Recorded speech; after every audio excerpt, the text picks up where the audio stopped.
Son histoire, ses mystères.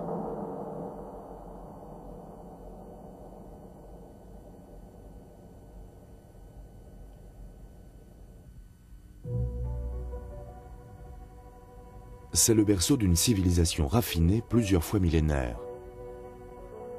Ses habitants la nomment Zhongguo, l'Empire du Milieu, le centre du monde. Nous l'appelons la Chine. C'est le pays le plus peuplé du monde, 1,2 milliard d'hommes et de femmes. Ils n'ont en commun que leur langue ancienne écrite. Les innombrables prononciations de leur langue parlée en rend la compréhension très difficile d'une région à l'autre.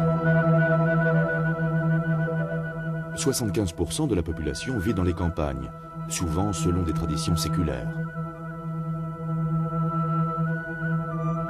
Les autres s'entassent littéralement dans des métropoles dont une trentaine de plus d'1 million d'habitants. Pékin et Shanghai hébergent à elles seules un total de près de 20 millions de citadins, et elles sont menacées d'étouffement par un exode rural de plus en plus important.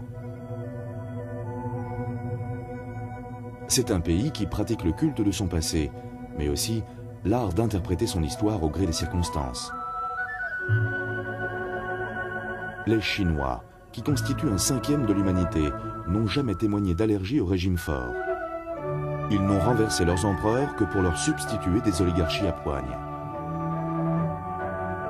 Ce pays, qui se proclame centre du monde, n'en absorbe pas moins avec avidité toute technologie nouvelle, qu'il a la possibilité d'importer. Il a par ailleurs vécu en 100 ans plus de bouleversements sociaux que n'importe quelle autre nation. Cela ne s'est pas fait sans trouble, révolution ni répression, car ici,